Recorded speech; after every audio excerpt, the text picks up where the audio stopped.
Hello everybody and welcome to another episode of the Ripple Hangout. My name is Dylan Lowe and I am the project leader of the Ripple movement, and as per customary I'm just going to spend a little bit of time explaining to you what the Ripple movement is about. So basically we are a travel media collaborative where we're hoping to use the power of travel blogging and storytelling to raise awareness about a variety of different types of social issues around the world.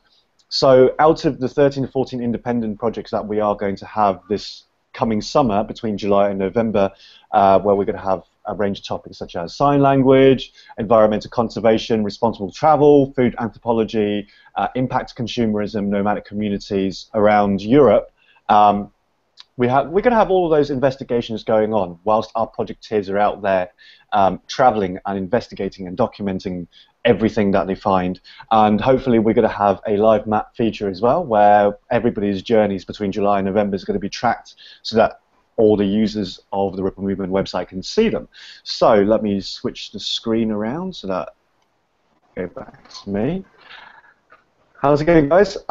So this is another episode of the Ripple Hangout where we talk specifically with some of the projects and some of our projecteers involved in 2015 this year.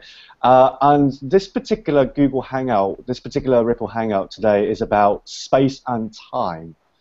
Now, in a way that the two projects we're going to have, which I will introduce to all of you shortly, are kind of specifically about one aspect or the other.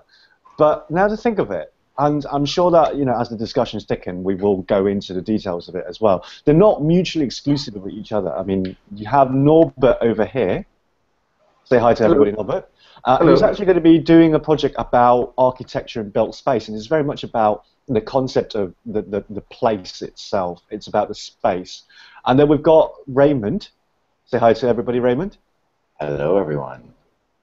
With his musky voice going on there. There's going to be plenty of those criticism coming along the way.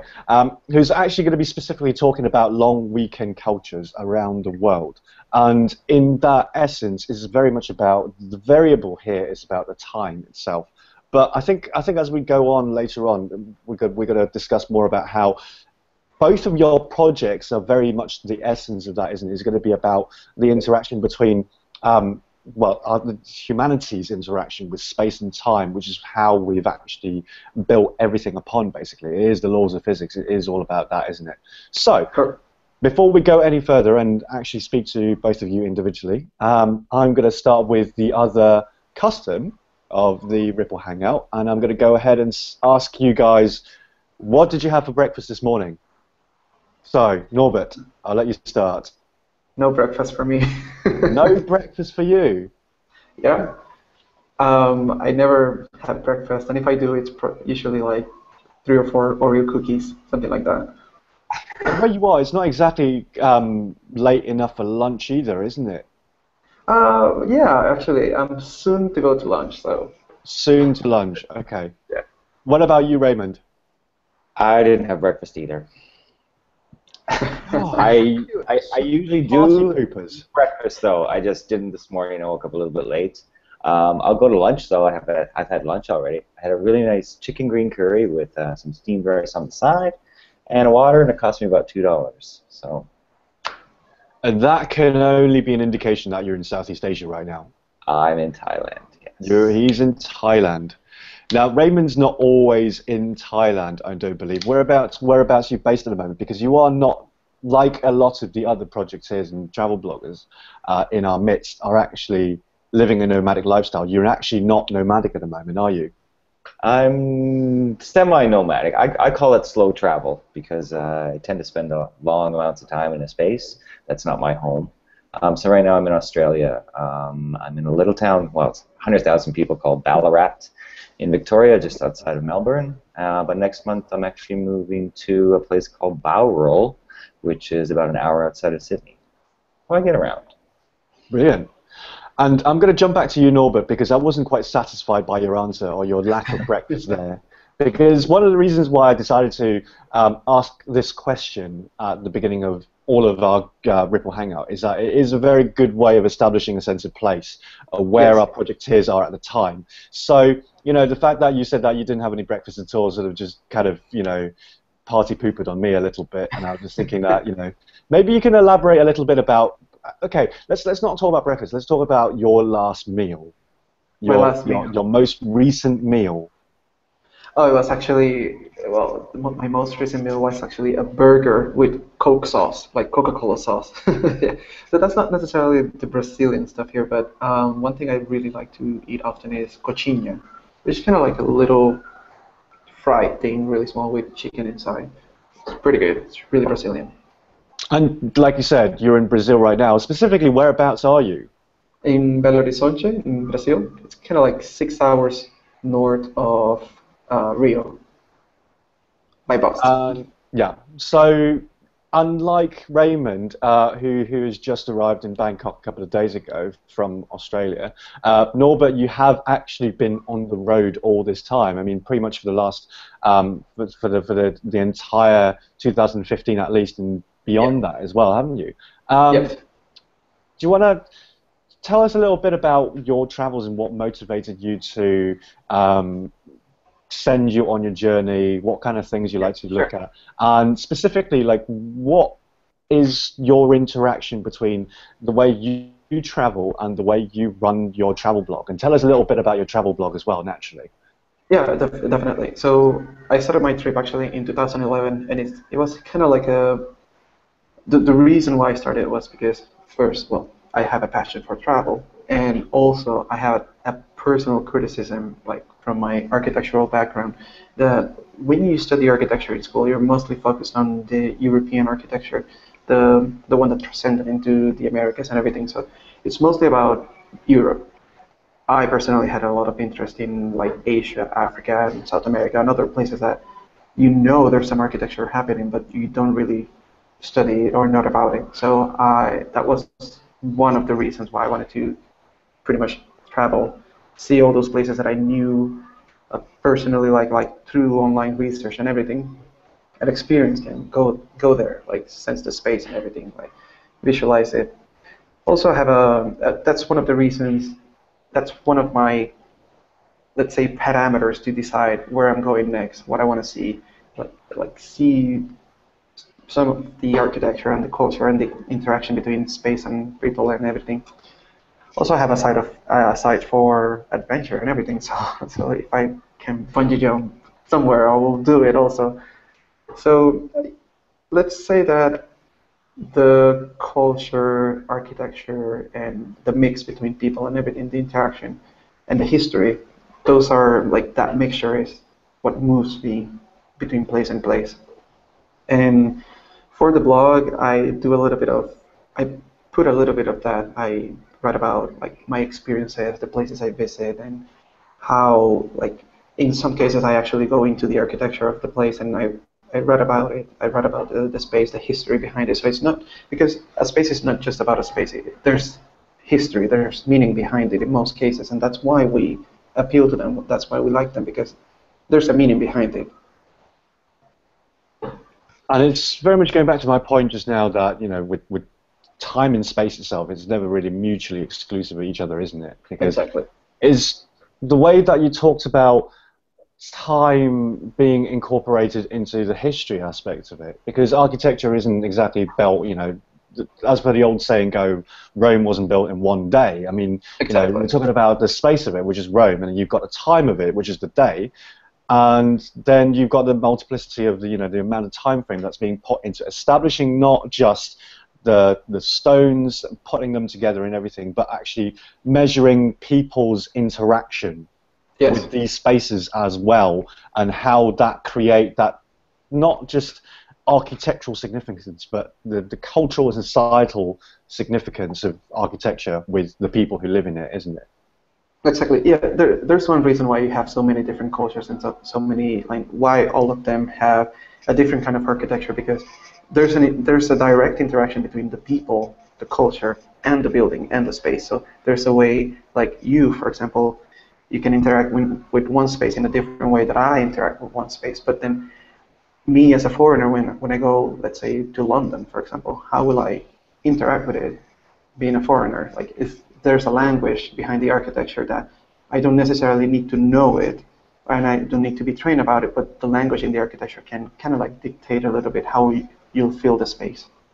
Yeah, and you're kind of almost making it sound like you're some sort of a stone whisperer or something like that. It's obviously like you have this actual physical dialogue going on with the stones and everything, which actually, to be fair, is something that I can somewhat relate because I have a background in geology, and Yes. so I very much look at rocks the same way kind of you would have looked at it from an architectural, Exactly. from a archaeological point of view as well. When I'm looking at it from a geological point of view and see the whole natural history unfold Yep. within the formation itself. So that's fantastic, actually. So that's one way of saying that architecture isn't so much just about the physical being that is in the present, but it's also a thing in the past and everything, and all the interactions that go with it. Now let's go on the flip side and go to the man of the time in this conversation, as opposed to the man of the space. Raymond, tell us a little bit about what you do, why you travel, and how does that fold into your blog, and how does it all come together for you? I think it's still coming together for me. Well, I started about just over 4 years ago, and basically my blog grew out of a life I was essentially dissatisfied with. I worked as a corporate trainer for years and years and years. I love travel. I was lucky enough to be assigned a few assignments overseas, so I worked for months in the Philippines, Guatemala, El Salvador, but it just it wasn't enough. I wanted more. So I actually went to work at another company called IBM, and I lasted there about 3 months because I left because the draw was travel, and I ended up being assigned a contract in Calgary, where I had lived for over 20 years, in the same building I used to go to work at. So it was not what I had anticipated. So I figured I'd give blogging a try, and here we are 4 hours later, so blogging and freelance writing. What I really struggled at the beginning to find my voice, like what I was interested in, what my writing style, and I think I've come to the terms with I'm interested in just weird things. I like quirky and things like that, and if you take a look at my site, that's most of what you'll find. When I first started off for the first year or so, I was boom, boom, boom, place to place to place. Now that I've kind of settled with someone, it's a little bit more difficult to keep that pace up when your partner doesn't have the exact same drive to do that, or the ability because of work commitments and stuff like that. So we tend to do a lot of slower travel. We were for 2 years in Oman. We were 9 months in Portugal. Now the last few months we've been in Australia. So yeah, that's me in a nutshell. Yeah. And you are from Canada, that's the thing. I am from Canada, yes. You are from Canada, and you have mentioned in a lot of your previous interviews with the Ripple movement itself that one of the reasons why you decided to investigate the long weekend culture is that it's a huge thing over there. It's what's being talked about a lot. It's what actually, in fact, is being looked forward to the most about in a lot of Canadians' lives. But how is it specifically for you personally? Because with some of the previous Hangouts we've done as well, what we actually have established, which is the overall tone of the Ripple movement itself, is that we're not so much people who just want to go out there and preach. We don't want to impose our beliefs on people. We don't want to advocate for something on a sort of very active role. All we want to do are tell human stories. And that's all we want to do. And in order to do that, that's another thing that we've kind of established as well, is that we all need to have a personal connection with the subjects that we want to document.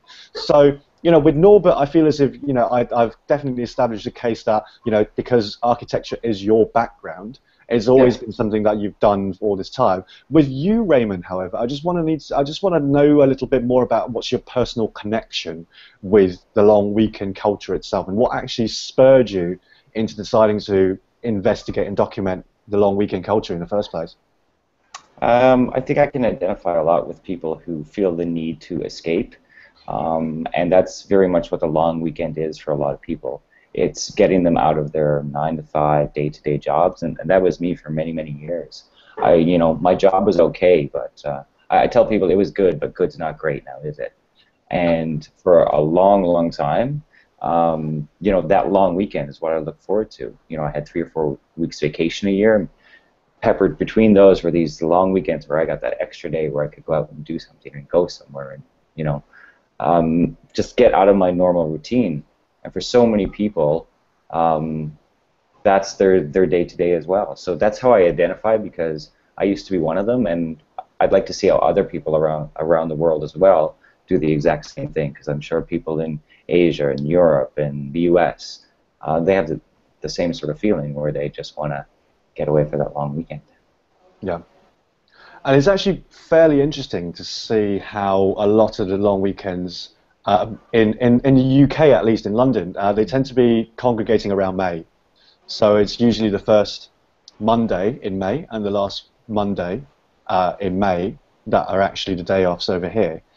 And it's very interesting to see how that's got a mentality of, oh right, we're just gonna battle through the winter, and then when it is May, then we're all just going to spend that long weekend crowding outside and actually enjoying the sunshine and just basically, being reminded why life is worth living and all that. Which is kind of interesting aspect about it, is that the whole long weekend culture for me, from what I understand, is kind of it's a good way to reaffirm your own faith in life and in the enjoyments of life and everything, because that's when you have the time, that's when you have the abundance of it to go and do the things that you would previously not been able to, as Raymond will very well go and investigate in different ways of how people would use that extra time to do things. But that is kind of where it gets interesting as well, because the same way that I've kind of peeled off the layers of how space is the variable when it comes down to Norbert's architecture side, with your particular project, Raymond, with long weekend cultures, time is the variable here. But people want to use that time to explore different spaces, and that's the main motivation. That's the reason why the time is useful, is because people can then escape from their original environment, from basically anywhere that they feel particularly constricted. So. How is that for you? I mean, with what you said as well, you spend a lot of time feeling disappointed being tied to a desk job when you are being offered a job to go traveling. I mean, how was that? How was that for you? I mean, what were you thinking? What were your thoughts when you were stuck behind that desk for 3 months? I had a lot of negative thoughts about my employers, but I was blessed with really good coworkers. And for the last couple of years that I worked at the job previous to IBM, I could actually work from home. So that was a positive as well. I could work 2 days a week from home. I just think that for a lot of folks, that 3-day window, or sometimes 4 days or whatever, it's seen as a reward. Okay, that's what I get for plugging away day to day, at my 9 to 5. I get that 3-day weekend that I can do whatever I want. And for some people, that may lead as a stepping stone, where it kind of opens doors to, okay, well, this weekend we went here, and the next weekend we'll go here. Maybe we'll do something different, or maybe we'll save up some vacation days, or I'll work some extra time in order to get more long weekends, or work a shortened week. I know that's a big thing in Canada as well, where a lot of employers will offer you to work an extra half an hour or an hour per day so you can get that 3-day weekend. So it all depends on the person and the environment and their employer in a lot of cases. For some, it's just, yeah, like I said, it's the reward for plugging away 9 to 5, and others it's, okay, well, this is a taste of what could be. Maybe every weekend could be a long weekend. Yeah, and having the time to just run away to somewhere else and all that. Exactly. Yeah, but that's the thing, though. I mean, that's something that you've actually mentioned a lot as well, and that goes back to the name of your blog as well, Man on the Lam. I mean, yes. it is kind of like the perfect runaway name for a blog, isn't it? For all it's worth, but it isn't necessarily what you advocate, is it? I mean, from a lot of the things you've written about, sort of your own escapades and all that stuff. You're not necessarily telling people to run away from ordinary lives in a sense that people should be motivated by being shut off from their normal day routines when they go travel. It should be an opportunity for people to be exposed to other cultures, to other traditions, to other places in the world. I mean, how significant is that philosophy to you? Yeah, I mean, I'm not advocating that everyone should do what I did and quit my job and run away and that sort of thing. It can even just boil down to doing something a little bit different than what you're used to. I remember once a few years ago, I used to live in Calgary, and winters were brutally cold. And I know a lot of people in Canada and in more northern climates during the winter where you don't want to go outside, you don't want to do anything. Sometimes you just need to force yourself. So this one evening, myself and a friend, we forced ourselves, and we went to a part of town that's in Calgary, doesn't have the best reputation, and we ended up going to an Ethiopian restaurant. I've never been to an Ethiopian restaurant before, and it really opened my eyes. We sat there, and we ate with our fingers, and we had the best food ever, and ended up going back quite a few times. And that's not something we're normally conditioned to do in where I grew up anyway. It's, you have your routine. Okay, Friday night we're having this, and Saturday we're going to do this, and Sunday we're going to do laundry, and that sort of thing. So if you just kind of, zig when people expect you to zag, maybe sometimes you will get something out of it that you never thought you could have. For me, it was really good Ethiopian food that night. And I do love Ethiopian food. Don't get me started on that one, to be fair. Yeah, let's not drag food into this, because I don't want to bring my independent project into this whole discussion, because I will go on forever. In fact, I'm probably just lining up for an entire session just for myself without planning. Are you doing one of these for you, where we get to ask you questions about your session? Oh, that could be fun, actually. Thanks for suggesting that. There you go. I kind of like that. I think everybody gets to have like 5 minutes to grill me for like different aspects. So exactly. Yeah. What did you have for breakfast? You didn't answer that question yet, did you? I did not have breakfast. You did not have breakfast. No one had breakfast on this thing today. So if I didn't have, lead by example, Dylan. You're supposed to lead by example. You got to come into. If I didn't have breakfast, nobody gets breakfast. I'm with that. Right, so I'm just going to go back to the project itself. So going back to everybody's independent projects now. So with you, Norbert, we've kind of very much established that architecture is what you want to document this time around. And from what I understand as well, and I kind of understand it from the sentiments of how you expressed it to me in particular, it's almost as if like it's kind of like a paper that you never got to write or some sort, isn't it? It's almost like you get to do that, but you also get to do what you love doing already, and you actually, oh, hang on a minute, you are doing it already. So how do you think that the whole layout of your independent project is going to be like? I would say it's more like a continuation of my thesis, because actually my thesis was the relationship between space and human movements. So in this case, it's a little bit more, instead of just human movement, it's more about people traveling, people experiencing new places. I mean, tourism in this case. So it's kind of like a leg or a branch of what used to be my thesis back in my master's degree. So in my case, I just want to explore the way architecture makes us feel, and as well as how it looks. It's just not about looks, it's more about the space, the quality. So I'm just trying to do a search to better understand the reciprocal effects between architecture and tourism, like how can either we as tourists influence a city, influence a space, influence a building, and vice versa, how a building can influence our experience in that city. And there are many examples, like for example the Eiffel Tower, like we mentioned briefly before the Hangout. So the Eiffel Tower was not supposed to be an icon like it is today. It was just supposed to be like a temporary building, and then like the feeling, the approach, the appeal that it had with people that came to visit it, it made it an icon. So that's the way we affect architecture, and vice versa. Architecture can affect us in the way we experience it, like other buildings. I don't know. For example, that comes to mind. The sorry, the Holocaust Museum in Berlin. It is an excellent space. I mean, you can take out all the memorabilia and all the items out of the museum, and you can transit the space, the museum itself, the building, and you can still feel the same message, the same meaning that the architect wanted you to have. Like he wanted you to feel like you were in that moment in that space, like feel what everyone in the Holocaust was feeling, and he does it with the building.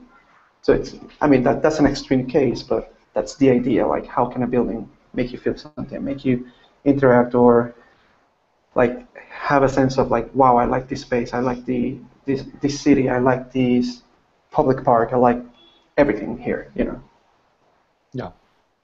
And the way you kind of describe architecture just now is almost like that. The kind of language there is almost synonymous with how somebody would describe art, for instance. Yeah. Yeah. And with the description of art as well, there's always the subjectivity that comes with it as well. So it's all about everybody owning their own interpretation of a particular piece Exactly. observation.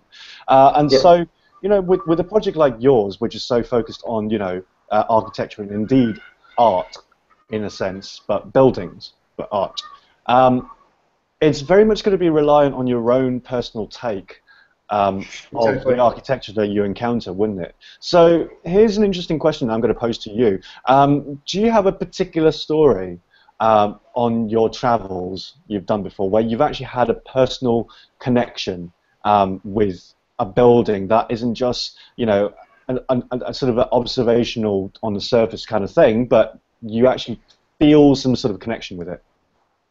Yeah, exactly. One of the first, actually, this was 2002, I believe. I visited Sagrada Familia in Barcelona for the first time. It was still, I mean, it's still under construction today, but back then it was like way back under construction. So I went inside the church, the cathedral, and I could see the columns going up, and the roof hadn't been built by the time. Most of the walls were still halfway and everything. And I could see the idea, like I knew about Gaudí, the architect of Sagrada Familia. I knew a lot about him. I studied Gaudí in school. So I knew how it would look, but I was halfway, like inside that building, experiencing it. It was not finished, but yet you could feel the idea, the flow, the space that he wanted to create. And so I could just see that building halfway done, like columns on the floor, columns going up and everything, bricks here, stones there. And like, I don't know exactly how to describe it, but I kind of like enjoyed the space. I enjoyed the idea that I could create with my mind, like how this will look in the end, like how, like in 20 years this will look. And eventually, so that gave me that sense of like, I want to see more spaces like this. I want to see more like how it was. I like, for example, when we visit, like me personally, when I visit ruins, like say Angkor Wat, temples in Thailand and such like that, I start imagining, I recreate this idea, like how this space was used before, like when it was in its prime time. In the case of Gaudí, it was like how this space will be used in the future because it's still not finished. So I then eventually, like years later, went back to the church and like the cathedral, Sagrada Familia, and I like saw the interior all finished, like all marvelous and everything, and I kind of like compare my idea of how it will be versus how it is. And I mean, it wasn't exactly the same, but that's the beauty of it. Like you can imagine how a space can be for you in particular. I can totally imagine that Norbert going on long weekend escapes when it's almost like, you know, if he's hypothetically being tied down to a job, he would take long weekends and he would just go and admire architecture for 3-4 days straight, and just looking at them and having a very inner moment as well, where he's completely dead to the world on the outside, where he's just admiring all those things. And that's the fascinating thing about it, isn't it, as well, about long weekend cultures in particular, because quite often when people go away, when people get the time and they want to spend that time away from a normal environment, that's usually because they have a particular interest they want to investigate. They want a particular interest that they want to pursue, like a hobby of some sort. Heck, I mean, you might even just sort of spend a long weekend away to go to a board game tournament, with your mates Mhm. because you've got the time and because board games are what you're passionate about. So with you, Raymond, your particular investigation about long weekend cultures doesn't necessarily tie it down to the long weekend cultures in places, but also the types of long weekends people take. Is that correct? Is that going to be something that you're going to be investigating as well? Yeah, I'm sure I'll touch on it. My primary focus is long weekends kind of outside of big cities. Okay, maybe I don't have the money or the capacity to kind of fly off to Vegas for a weekend or long weekend or something like that. But mostly, okay, well, what's within a couple hours that I could drive to, maybe spend a night or two, or even like blog cabin, especially. In Canada, there's a huge cabin culture or cottage culture, depending on which part of the country you're from, where I've got a relative that has a cabin. Maybe we can just go up there and spend the weekend, and it's usually around a lake or near the water or something. And it's very much getting back to nature, kind of refreshing. Um, Doing those activities, getting out on a boat, doing some fishing, maybe some hunting. Although I won't be doing any hunting. That sort of thing. But also, you're right. There are people that will take a long weekend and go to, a comic book festival, or concerts are a big thing in Canada because it's so spread out.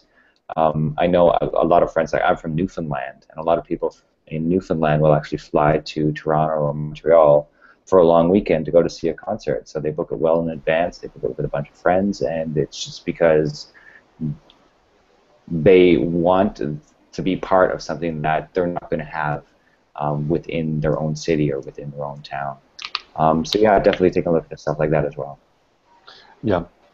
And very much of that is all about the interest in this case with the long weekend. The motivator of the long weekend is the nature itself, isn't it? Because it is such a thing, and it is something that Mariellen, our other project here, who's going to be doing about environmental conservation, who spoke on the Ripple Hangout the other day, really emphasised as well. Canada is very much about its natural beauty, and people do want to enjoy that. It's kind of their hobby to enjoy that, and the various activities that come with it. Now, you spoke a lot about the long weekend culture in Canada because that's very much the thing that you spent most time with. But have you actually been exposed to any long weekend cultures in any other places outside of Canada at all? A couple already in Australia since I've been there, and it's very much similar to Canada. Where they'll go to, Australia for sure. It's harder to fly places for a weekend. It's just not normally done. Whereas in Canada, where most of us are right along the border, so just hop across to the States is no trouble. A couple in Oman as well, among the expat community. So there's not a lot of long weekends there, but when there is vacation time, it usually coincides with Eid or Ramadan or something like that. So where people will actually, they want to go somewhere where there isn't Eid or Ramadan. Is generally my experience, and it's because in Oman, especially during Ramadan, restaurants are closed during the day. There's not a lot of activity outside, and they just miss that. That okay, I want to be able to go and eat at a restaurant during the day. I want to be able to go and get a beer maybe somewhere. So those are really the only ones that I've experienced thus far. Yeah. Sorry. Other than when I've been traveling and it's okay, it's a long weekend and the trains aren't running or the bus is not running, that sort of thing. Yeah. But to experience a long weekend as a local, just a few. So. Yeah.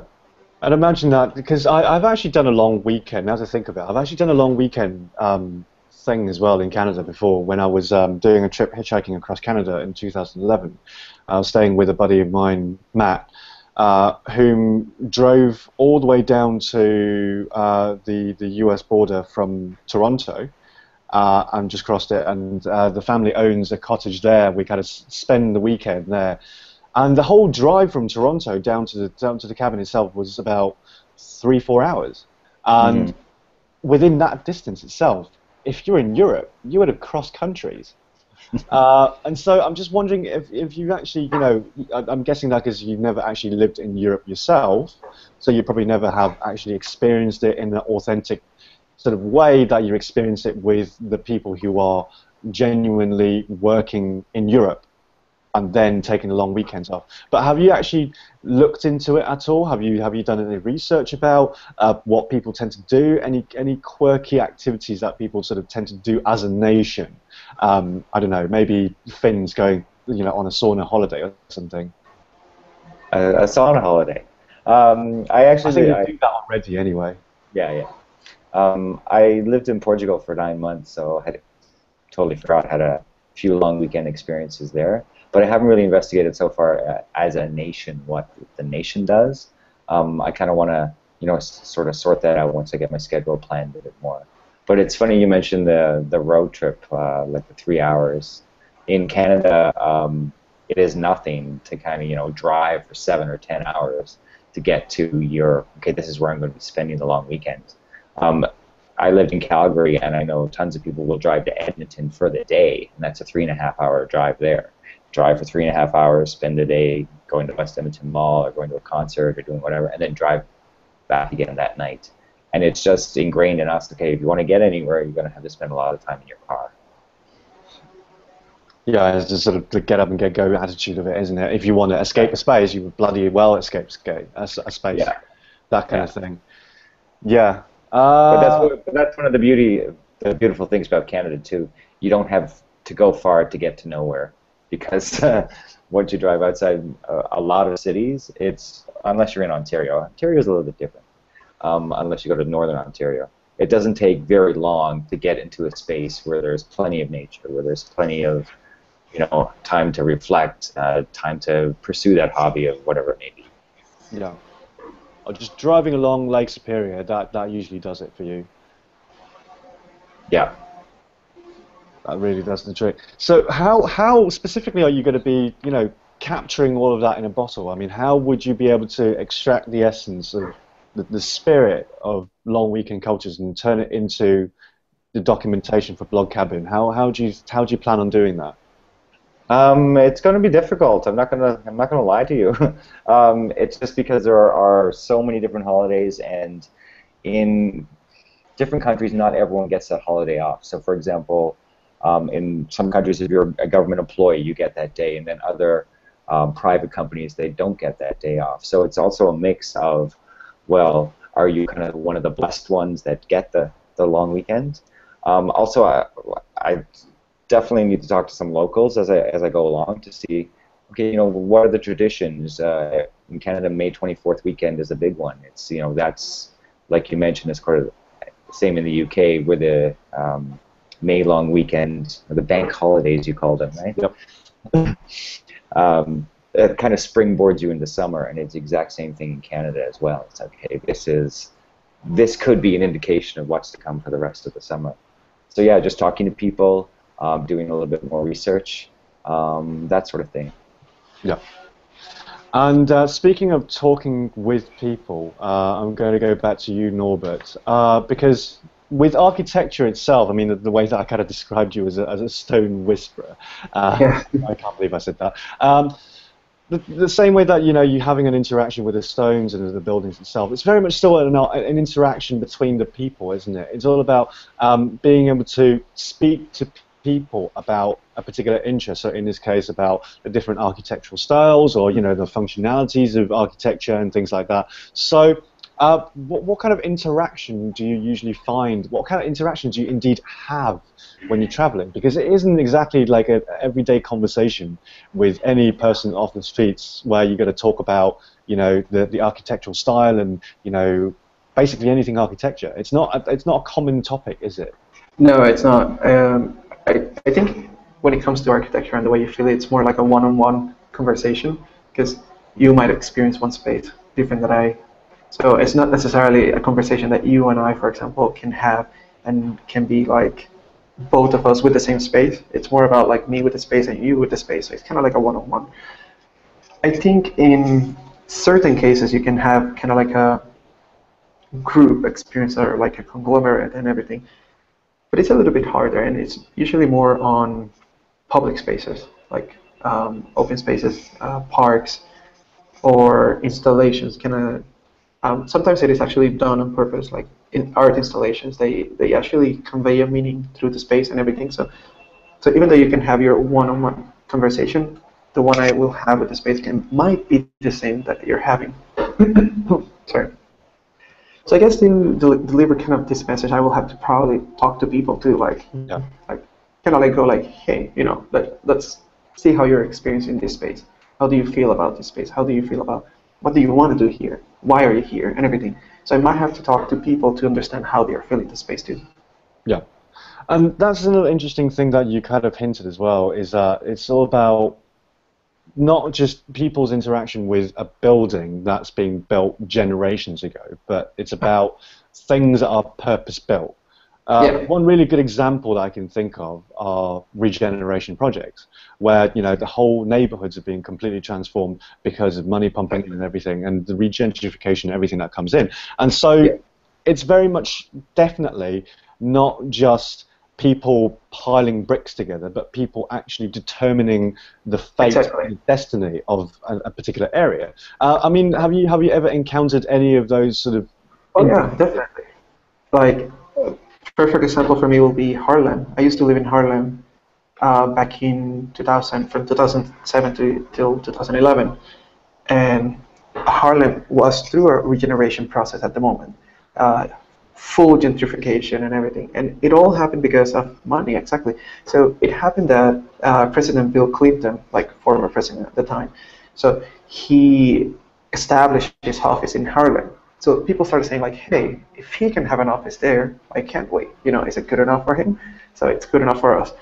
So Harlem used to be pretty bad. I mean, pretty dangerous and everything, and people didn't want to go to Harlem unless they see a little bit like, ooh, the dangerous side of Manhattan.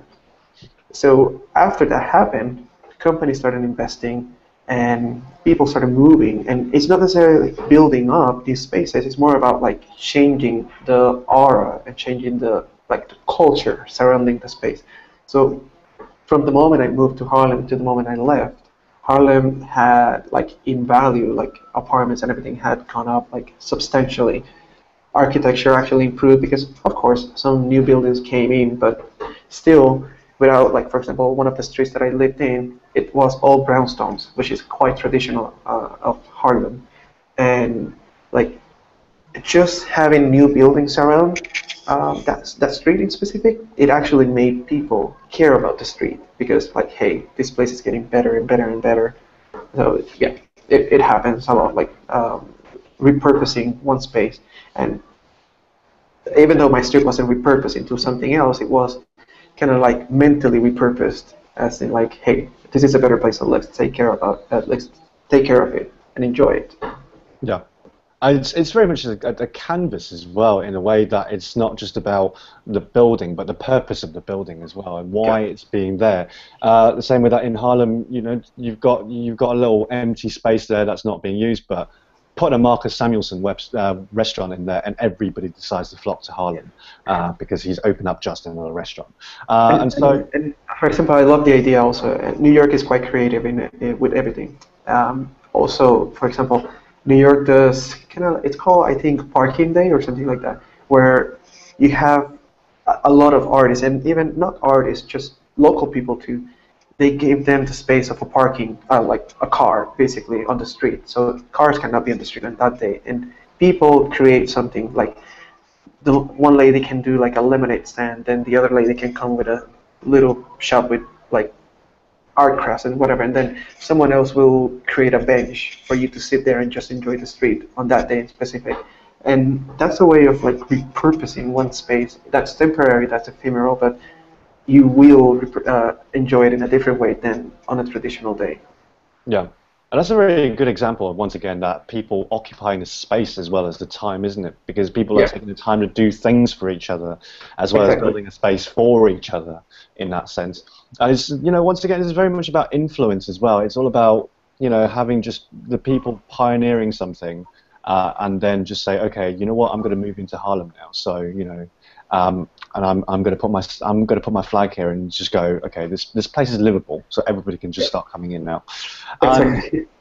With the concept of influence as well, with the long weekend cultures, it's very much like just friends influencing each other, isn't it? Because the way that you talked about long weekend cultures is very much sort of like a peer group sort of thing with you, Raymond. It's very much about, oh, so we all have a long weekend. Let's all go away together. And Yeah, exactly. It's yeah. sometimes it's a collective sigh at the end of a long road, if you will. Whereas so many people will just want to hide on a long weekend. I'm not going to lie to you. Like binge watch TV. That's is apparently the latest thing where you watch a full season of whatever. Instead, those are valuable hours where you can go out and see friends that you won't see during the work week and do things with them that you won't normally do. So yeah, there are many ways to spend that time for sure. Yeah, bring flowers to, bring a bench to a built space, that kind of thing. Exactly. Yeah. Set up a little lemonade stand. A lemonade stand, building a community, planting some flowers, regenerating a neighborhood, that kind of thing, isn't it? But this is kind of going back to the point where it's something that you mentioned as well in the interview that you did for the Ripple Movement website, is the meaningfulness of being able to go away and use that time to achieve something. And for a lot of people, like you said, if they want to hide at home and watch Netflix for 3 days straight, then that's fine as long as they feel recuperated at the end of it, and they're kind of achieving something. But for you as well, and I know that for sure, because you do want to find the meaning in travel. You want to find the knowledge that you can gain from the ability to go away, and the time to go away, and the space to go away as well. How much do you think that people should be using the long weekends to go and do things, and how they can achieve it? I think it's very achievable for most people. Within a couple of hours of any town or any city, there's always something to do. There's always something people have wanted to do, just may not have had the time. I know on several occasions, like when people have come to visit me in Oman or in Canada or in Portugal, I've done things where, I keep saying, oh yeah, we should do this, but we haven't actually done it until someone else comes along. It's funny that a lot of the times we treat our friends better than we treat ourselves. It's because, I will eventually get around to it. And I want to kind of stress to people, we have a finite amount of time on this earth. You're not always going to have a long weekend, and take advantage of them while you can. Whether it's by yourself, with your friends, with your family. Yeah, you can binge watch TV as much as you want, but you can do that during the week as well. Save those. I call them precious days, because really it's an extra day that you don't have to report to someone else. You're only reporting to you. And drag your friends, your family, whoever you want, and get out there and do something. You'll feel much more energized afterwards than if you spent the entire weekend shut in inside. And whether it's winter or summer or spring or fall or any time of the year, no matter where you are, those 3 days that you have, it's the, like back to Norbert's, it's a canvas. You can paint it however you want. And if you want to go fishing or learn a new hobby or do whatever, it doesn't have to take a lot of money in order to do it, and it's not going to take a lot of time, maximum 3 days. So there you go. Yeah, I suppose it is subjective as well, because as you said, it's all about your friend, your peer group as well. Yeah. Sorry, my headphone just fell off. I totally yanked it off my ear. No, this is the correct headphone. I lost track of what I was saying just now, actually. My bad. It's been a day full of different difficulties. I'm just going to go back. You should have breakfast. That's because I didn't have breakfast this morning and the coffee. I'm just going to have to go back a little bit and apologize to everybody who are watching right now or watching later on who didn't manage to catch the notification that there was a technical difficulty earlier, which is why this particular session was delayed by half an hour and on a different portal as well. On that particular note, where you were, Raymond, what are the examples of the best what are the encounters, what are the long weekends you've had that best exemplify your own philosophy about going out there and seeking things and learning things that's beyond the plot line of Breaking Bad for the weekend? Hey, there's nothing wrong with Breaking Bad marathon for any given weekend. I highly recommend that.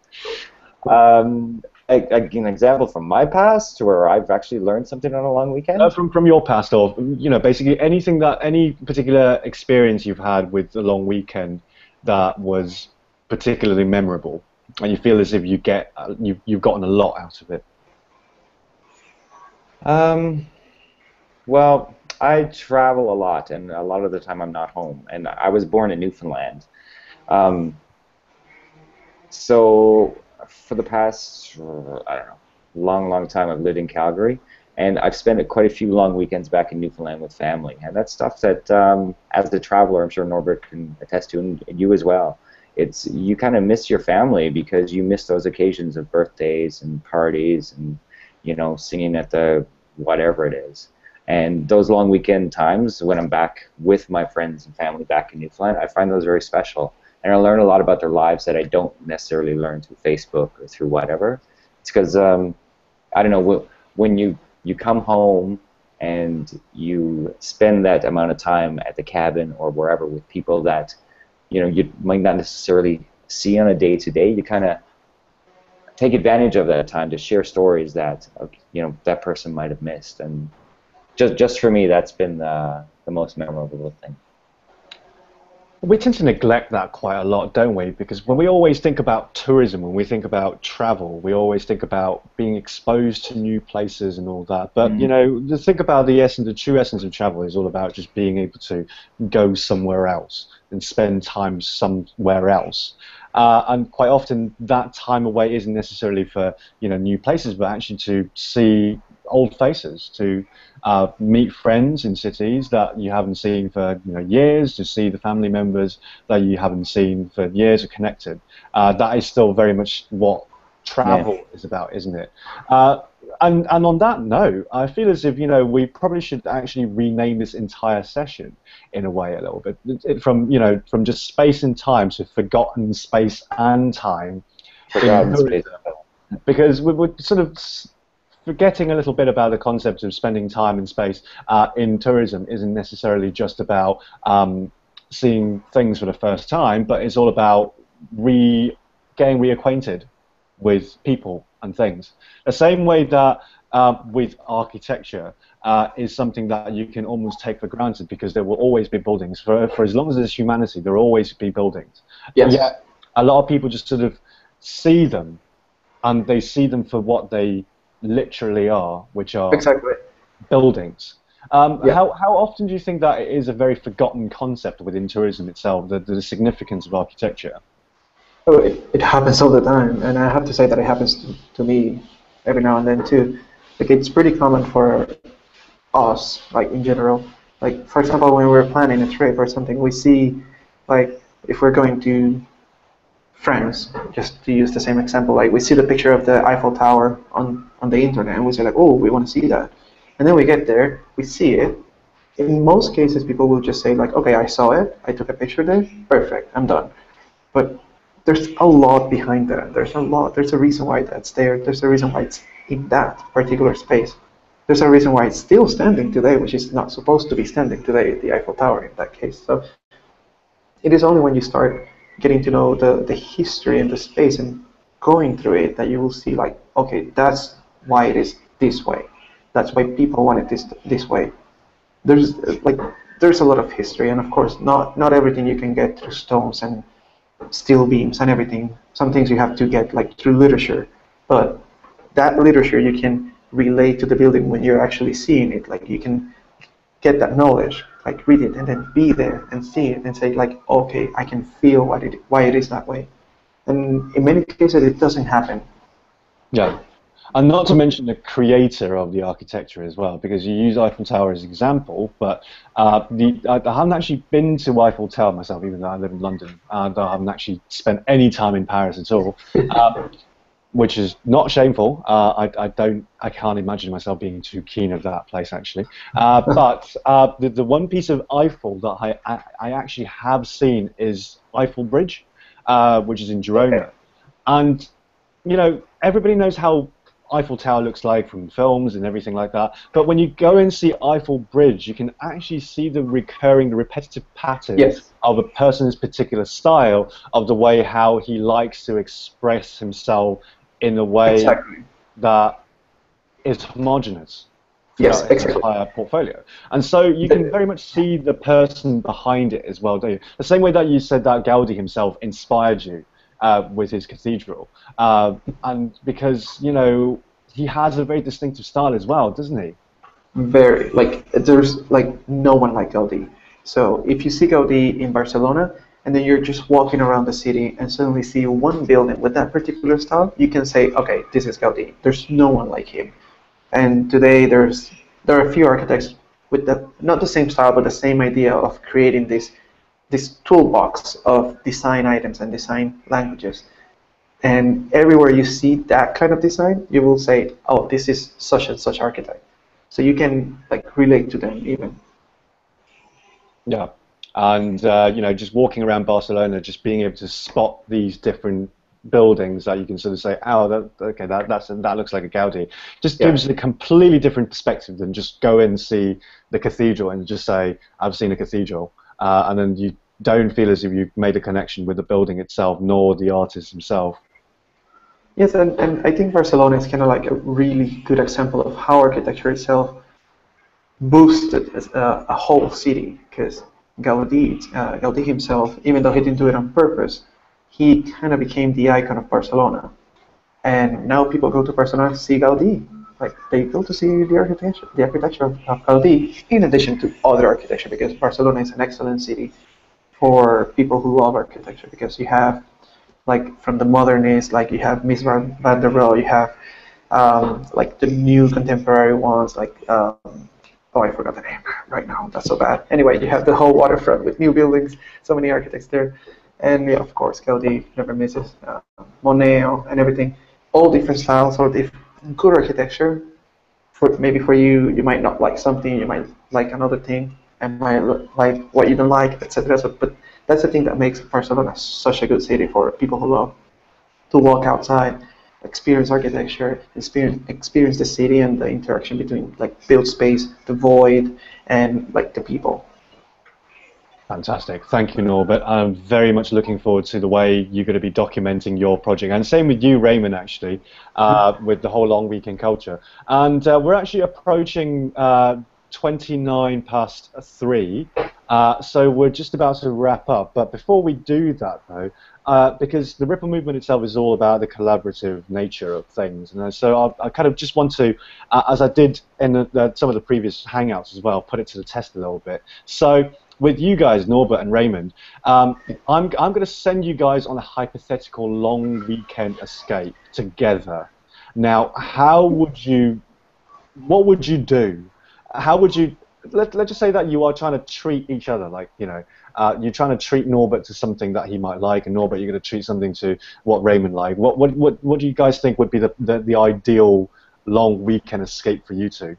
Who would like to start? That's a hard one. This is hard. I know, I like putting people on the Putting people on the spot like this. Oh, gee. Norbert and I on our dream date, dream long weekend, we go to. Well, it had to be someplace where there's architecture and maybe up and coming architecture, and someplace Norbert hasn't been before. Probably. And I don't know. He's been to a lot of places. Let's pick Iceland. Have you been to Iceland? I haven't. That's a perfect one. There you go. Okay. Yeah, I think Norwegian perfect. Airlines. Surrounded by nature. Yeah. Yeah. Norwegian Airlines flies from New York now, right? They have a cheap long weekend getaway thing you can do to Iceland, maybe? I used to see them on the subway all the time. There you go.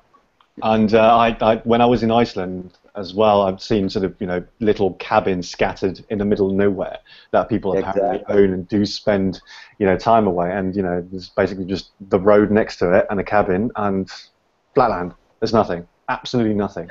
Not a thing that grows. Maybe some elves prancing around, but, you know, that's according to people anyway. But yeah, Iceland. I think you guys should take a shot at that, because There you go. It is pretty awesome, and one of the most Ripple iconic Movement buildings. 2.0. Sorry? Ripple Movement 2.0. Iceland. No, the Ripple Movement 1.5, Raymond and Norbert's long weekend escape. Yes. There you go. In Iceland. Let's plan it. Slash elopement. Okay, let's not talk about that. Let's not go that far ahead. So, okay, so for all you who are watching either live or the recording later on, I just want to say once again, thank you so much for jumping in and hearing what our projecteers have got to say about their independent projects and the subjects they're going to be investigating. So we may be having another session tomorrow, but it's not been 100% confirmed yet. So for all the details, all you have to do is simply go onto theripplemovement.com or go onto the Ripple Movement's Facebook page, and we will be keeping you updated up until tomorrow and all of our future editions as well. So in the meantime, though, it is goodbye from all of us. So it is goodbye from Norbert. Bye. It is goodbye from Raymond. Bye, everyone. Thank you. And once again, in the True Spirits of University Challenge with Jeremy Paxman, it is goodbye from me. I will speak to you guys again very soon, I hope. And thank you again for tuning in. Hopefully you had found this particularly entertaining. So see you guys there. See ya. Bye.